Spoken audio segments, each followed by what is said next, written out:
Mwasuzeeyo mutya bannayuganda yonna gye musinzidde okubeera nga mutulaba n'okuba nga mutugoberera.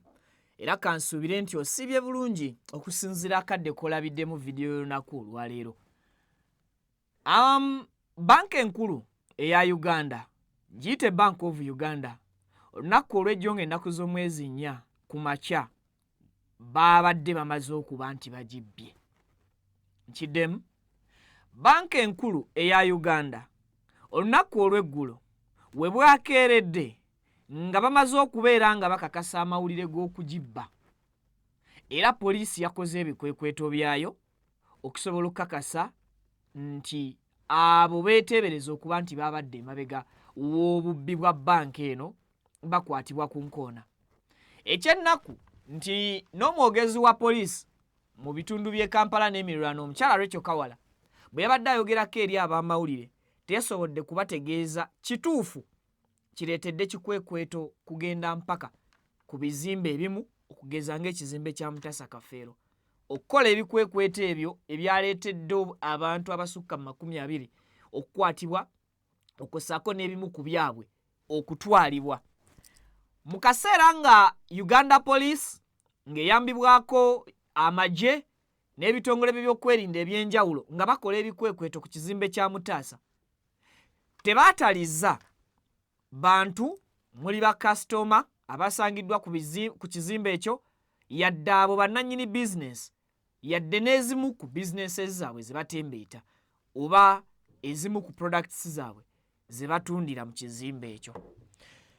Nzikiriza nkunnyonnyole era nkutottolere engeri ababbi gye baalumbye banka enkulu eya Uganda ne bagimalamu essaawa 3 naye nga tewaliiwo yadde Kerere, nga tewaliiwo yadde essasi.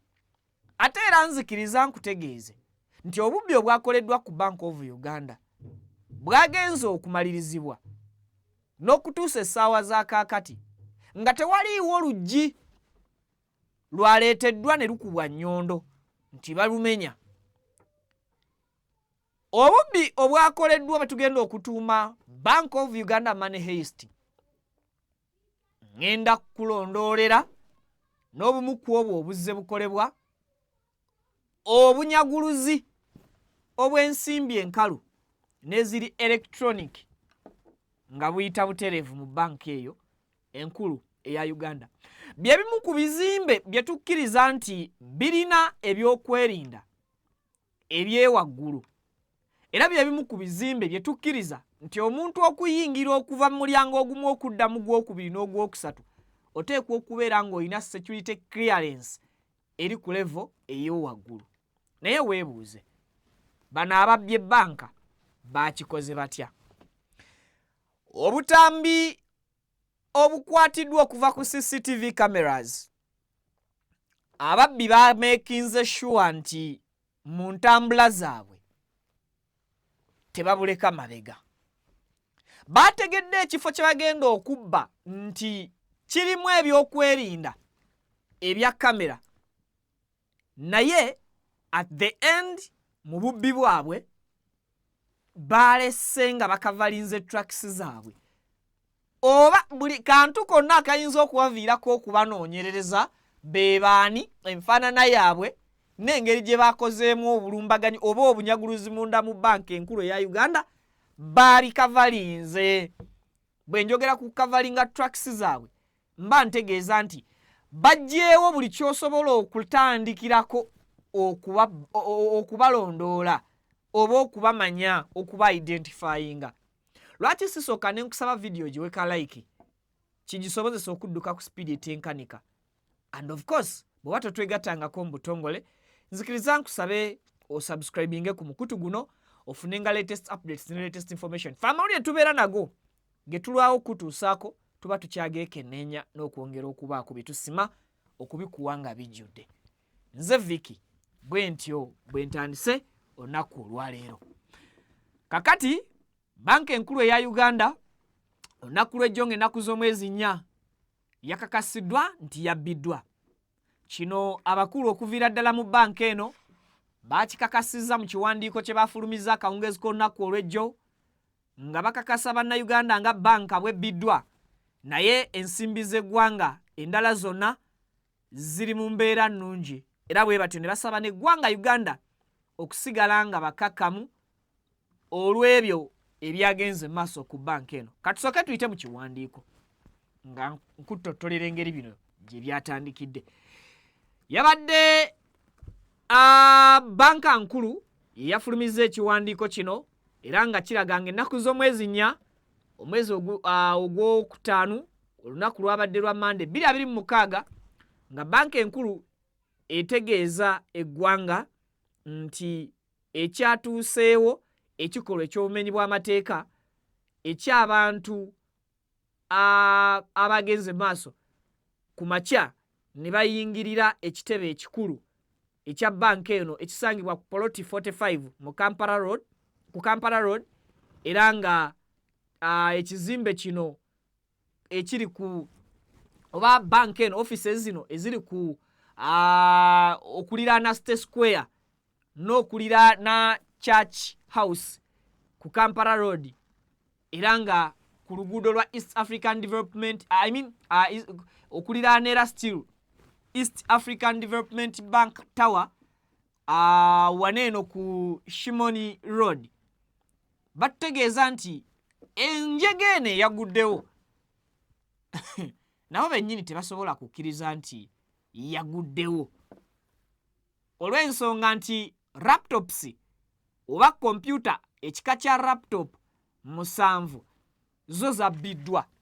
Ladies and gentlemen, bwe twogera ku kompyuta ya banka tegeera nti information oba obubaka n'ebintu ebibeera byetikkiddwa kompyuta eyo bibeera bya mugaso ate era bibeera bya njawulo.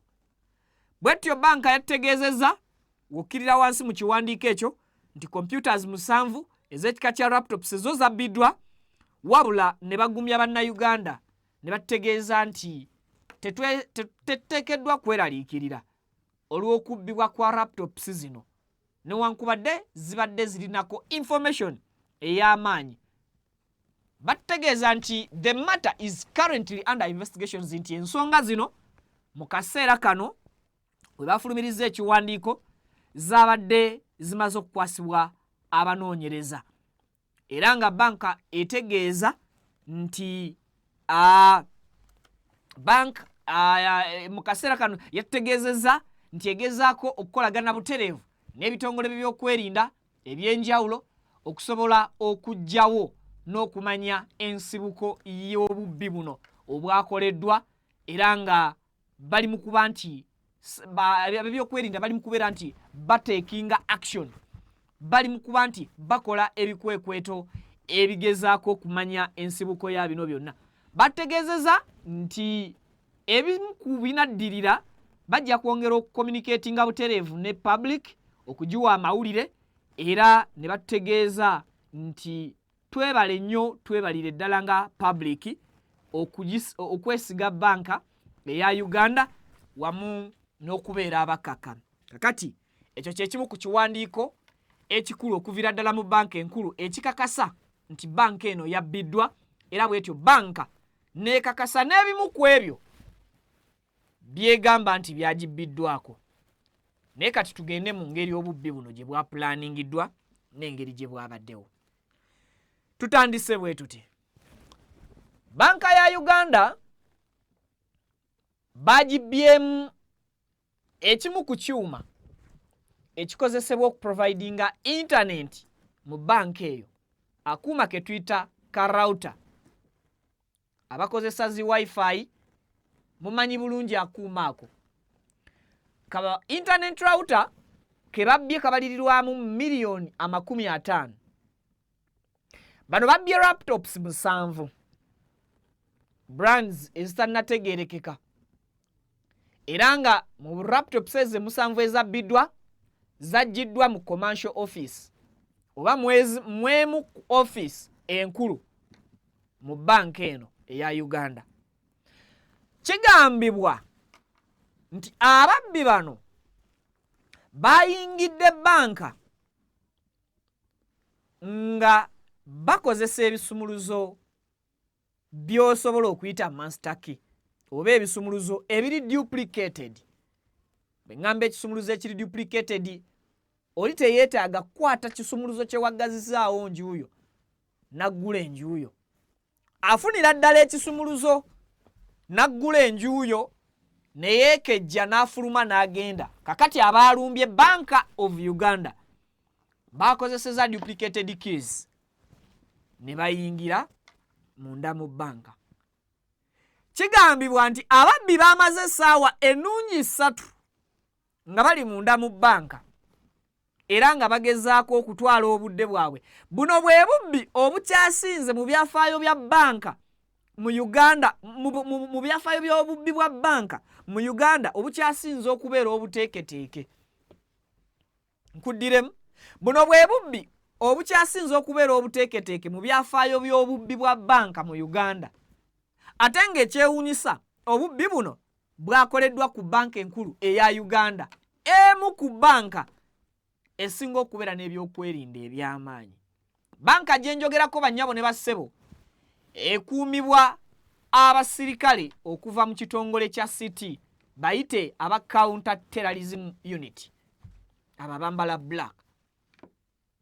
Naye mu kaseera ababbi bwe bayingiridde banka tewabaddewo ssasi na limu lyakubiddwa, tewabaddewo munyolo na gumu gwamenyeddwa, tewabaddewo mukuumi n'omu yasangiddwa ng'akwatiddwa n'aligibwa emiguwa oba yadde omuntu eyatuusiddwako ekisago n'ekimu mu kaseera banka we bagirumbidde enkulu eya Uganda.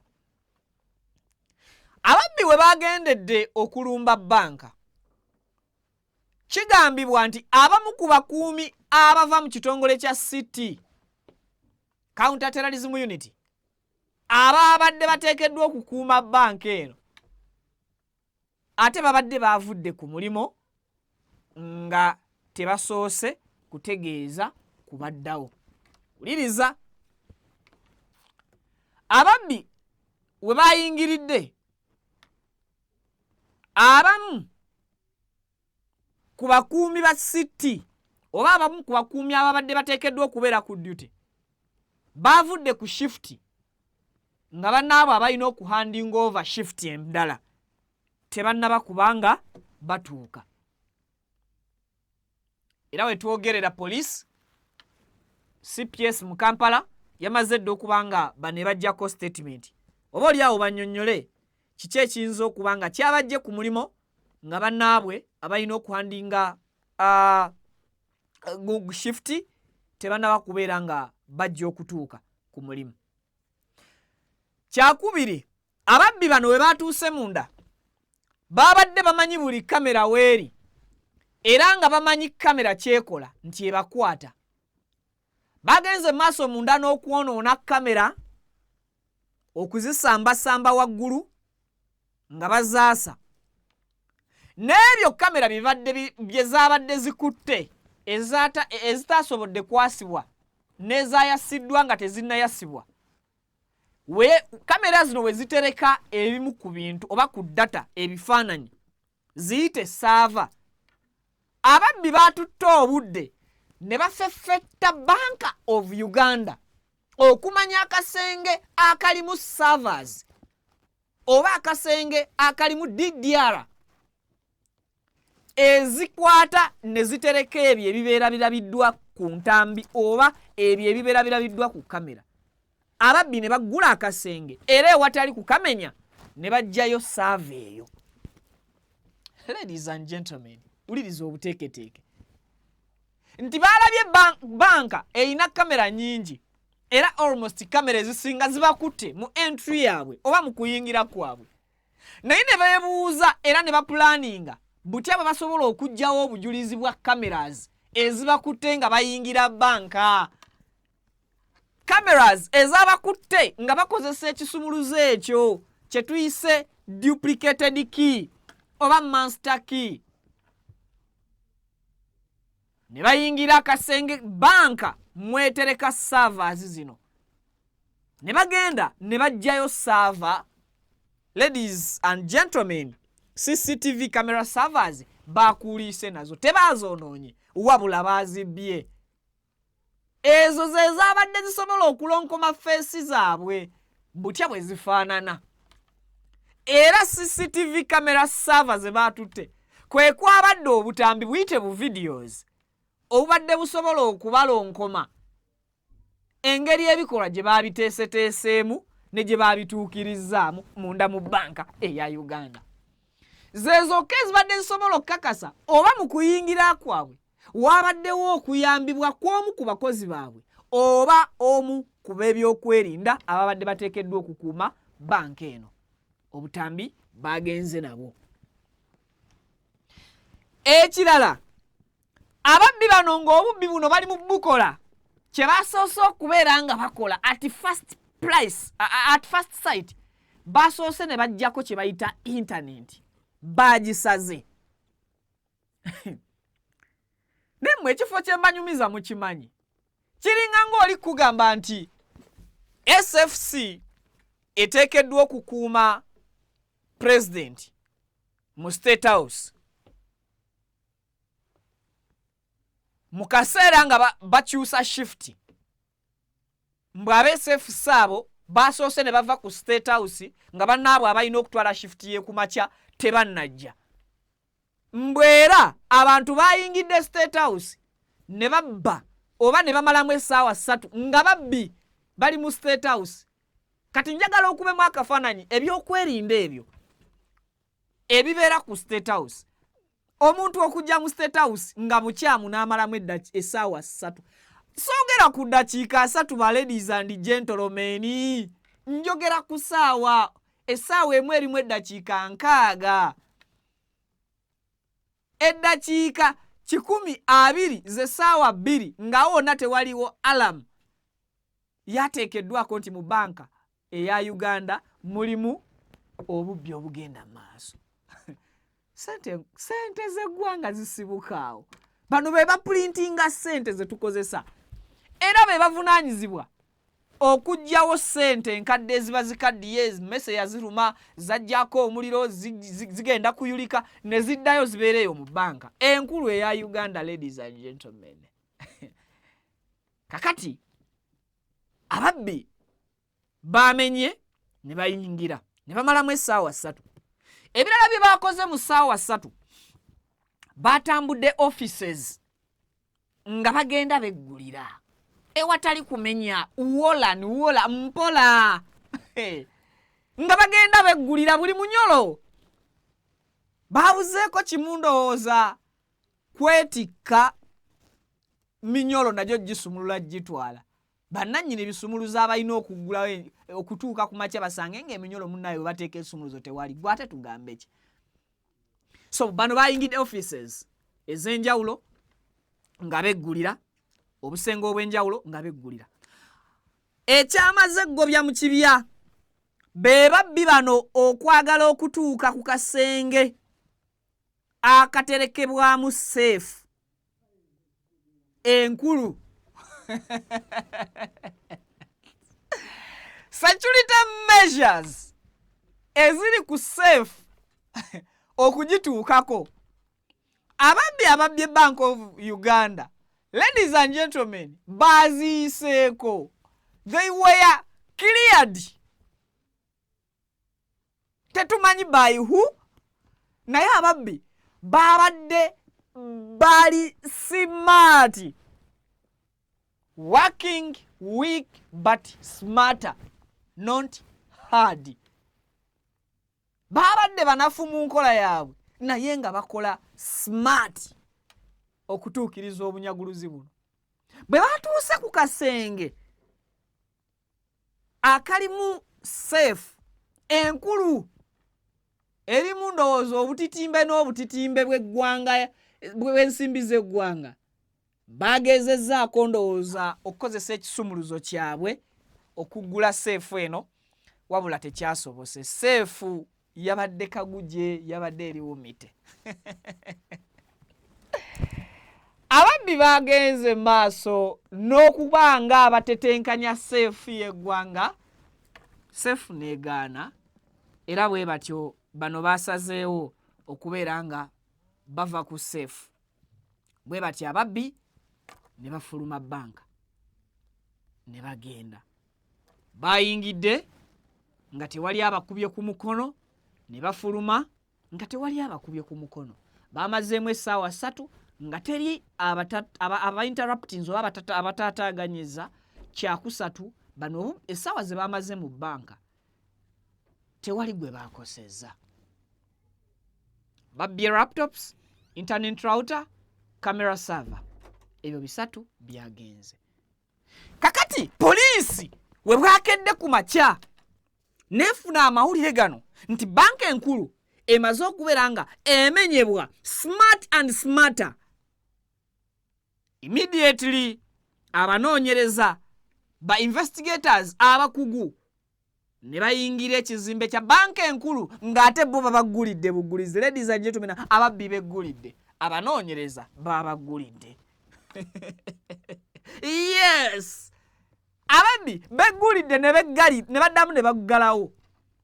Ekirala buli mubbi we yayise mu kufuluma era yazzeemu naggalawo. Era ne banka okumanya nti ebbiddwa yamaze kweggulira. Yes, banka yamaze kweggulira. Era teyasanze munyolo mumenye. Wabula kamera ndoze zayatiseeko awo ze zaaba beggudde ettama. Nekana ndi wait a minute. Zino kamera ate zayatise zitya. Ndoza ne baagala baddeyo balabe kamera zayatise zitya. Bagenda okutuuka mu kasenge nga kaggale era ne baggula omutereke wa servers. Bagenda okutuuka nga servers mama yake game over. So bano aba investigators okuva ku CPS mu Kampala bakoze omulimu gwabwe ne bagenda n'embwa ezikonga olusu immediately. Era embwa zino kigambibwa nti zaabavuze okuva wali eri ku State Square mu banka eya Uganda. Bwe zityo ne zigenda nga zikola omuyiggo okukakana nga zisibidde ekimu ku kizimbe ekiriko obusuubuzi naddala ekisuubula ebintu ebya electronics n'okubitunda. Ekyo kyekizimbe kya Mutaasa Kafeero. Banyabo ne bassebo ne juzi gye nali gye nakanikira essimu yange ng'efudde. Ba investigators embwa ezikonga olusu bwe zaabatuusiza ku Mutaasa Kafeero ne bagamba nti kaakati ndowooza tuddeeko emabega, kino ekizimbe si kyangu kya kutambaala. Bwe gutyo poliisi nereeta ebimu ku bimotoka byayo wamu ne basajja baayo abawanvu n'abampi, abakyala n'abaami, okwosaako n'okweyazikako obuyambi okuva mu bitongole by'okwerinda ebirala okugeza nga ekitongole ekya UPDF. Batuukiriza omulimu gwabwe ogw'okukola ekikwekweto era okukakkana nga bayodde ku Mutaasa Kafeero awo abantu abasukka mu 20. Era mu be baatutte tebaataliza ani buli yasangiddwa mu kizimbe ekyo. Poliisi yabadde erabiddwako ng'erina ebyuma eby'amaanyi ebyabadde bikola obukesi ku kizimbe kino ekyabadde kyoleka ng'oba oli awo waliwo ekituufu kye yabadde enoonya. Let alone twakitegedde nti Mutaasa Kafeero ekyabatutteyo we walowoozebwa okubeera nti we watundiddwa laptops zino 7 ezabbiddwa okuva mu kizimbe ekya Bank of Uganda. Naye waliwo dots ezeetaaga okubeera nga zigattibwa nti banka baagibbye ku makya. Poliisi ebikwekweto bino yabikoze around ssaawa nga 6 awo. So kati obwangu obwakozeseddwa omubbi okutunda laptops 7 ku ssaawa z'okumakya ku kizimbe kya Mutaasa Kafeero oba ababbi nabo buyinza okubeera ng'oba oli awo busobola okubuusabuusibwa. Kyakubiri, mu banka basobodde abanoonyereza retrieving is okukomyawo, basobodde okurikavalinga oba okukomyawo ebintu ebyo byakwatibwa mwe bakizuulidde era ne balaba akatambi akalaga abasajja 5 nga bagezaako okuba nga bamenya oba bonoona cameras endala ezabadde zisobola okuba nga ate zibalonkoma. So kakati obubbi obwo bwe butyo bwe bwabaddewo. Naye era nzikiriza nkujjukize nti zino si ze money heist ezisoose oba si money heist bwe bubbi obwa banka obusoose okwapiyalinga mu banka enkulu eya Uganda. Mu mwaka gwa 2024 mu mwezi gwa Novemba omwaka ogwo Bank of Uganda yagenda maaso n'okuba nti ebbibwamu ensimbi biliyoni 60 billion. Yes. In 2024, in November, over 60 billion had been lost from the Bank of Uganda after hackers accessed the treasury system. The treasury system, yes. Nti mu 2024 biliyoni 60 zaabula okuva mu banka enkulu eya Uganda. Era nga bahackers oba bakafulumu kubba nga bakozesa omutimbagano bayingira mu system ya treasury eya Bank of Uganda ne basikayo sente ezo biliyoni 60. Era sente ezo bazidistributinga oba bazikasuka ku accounts ez'enjawulo omwali ezaali Thailand n'ebitundu ebirala. State Minister for Finance Honorable Henry Musasizi later admitted in Parliament that the central bank accounts had been hacked, but added that the figure lost was less than what had been reported.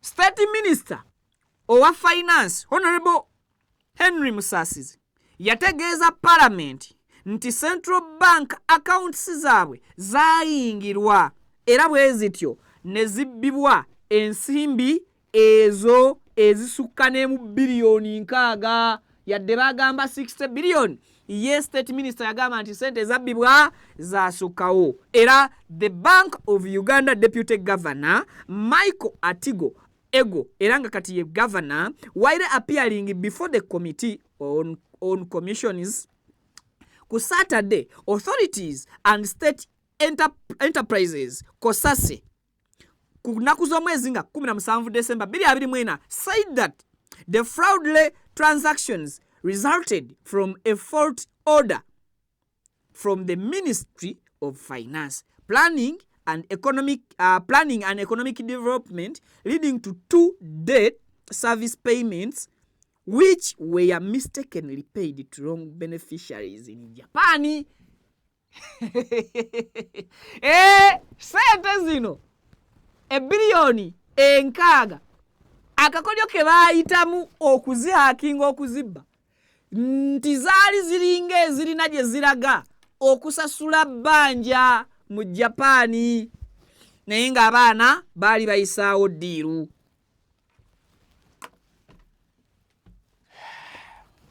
Bannange Uganda yafuuka ababo okola ki? Okaaba bw'oseka. Kenneth Egasa ono nga yakulira ekitongole eky'ebyempuliziganya mu banka enkulu ya Uganda gw'osobola okutwala ng'omwogezi w'ekitongole kino yategeezezza nti ebyabbiddwa bagezaako okubeera ng'oba oli awo babirikavalinga and of course n'agumya ne bannayuganda n'okubeebaza okubeera nti bakakkamu okusobola okulaba nti bayita mu kino. So nga ate abanoonyereza ba police bayite ba police investigators bakyakola omulimu ogw'ettendo mu kaseera kano okusobola okubeera nti ate barikavalingira ddala buli kimu ekyagenze maaso n'okuba nti kibeerawo mu bulumbaganyi buno obwakoleddwa.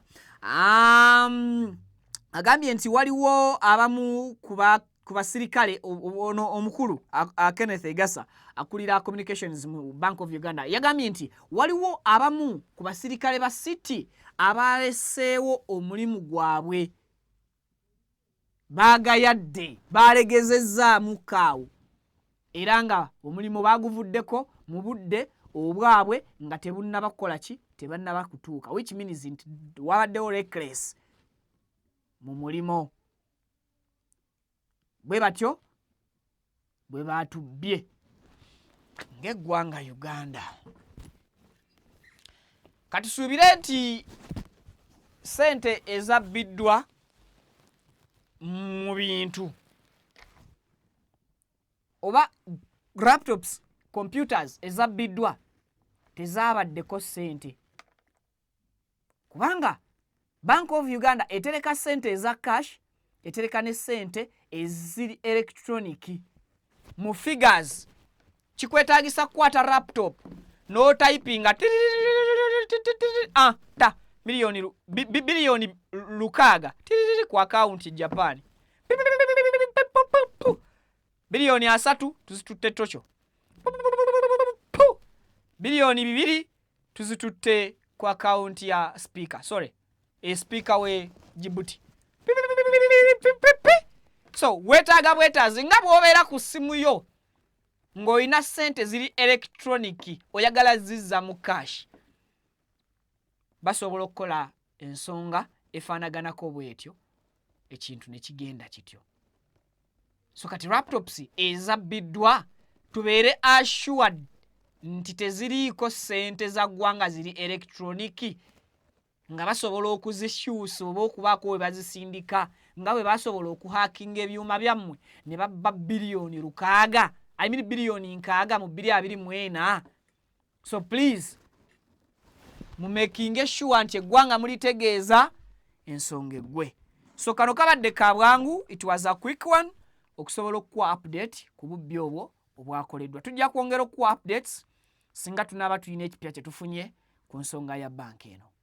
Nze Vicky Lugabadunda atakuumira mpera abataakirize ababbi okufuna master key oba duplicated keys ezigula gye musula. Ekibuuzo, banka bw'eba esobola okuggulwa ebisumuluzo bino nga byafunibwa era ababbi nga baabikozesezza okuggulawo, ffe bannayuganda tuli safe kwenkana kimayu gaffe ne mu bizinensi zaffe. Mubeere bulungi, mweraba. Amanya gange nze Kibira Hassan okuva mu Kibira Construction Company Limited. Tutunda amataka, tuzimba amayumba, tuddaabiriza amayumba, renovation tugikola, tusima amazzi. Ffe aba Kibira Construction Company Limited tutunda amataka ag'ebyapa, ag'endagaano ku makubo ag'enjawulo okugeza Hoima Road, Bombo Road, Masaka Road, Mityana Road. Ate tukiriza ne Kibanja Mpola. Osobola tukyalirako ku office zaffe ezisangibwa Essenge wa Kiso. Oba tukubire ku masimu gaffe 0755 36 37 82. Ojje tugende mu maaso n'okwogereza ku business yonna gy'oba oleese mu office yaffe nga bwe nzoogeddeko waggulu. Tujja kwataganira wamu kubanga bye tukola tubikola nga biri mu kubogolokofu. Buli kimu ekigwa mu construction company tukikola. Bw'oba olina ky'oyagala okwebuuza era tukyalireko ffe ba Kibira tukubire buli kimu tusobola okukimala. Ntuusa omukisa okubabuuzaako nti assalamu alaikum wa rahmatullahi wa barakatuh.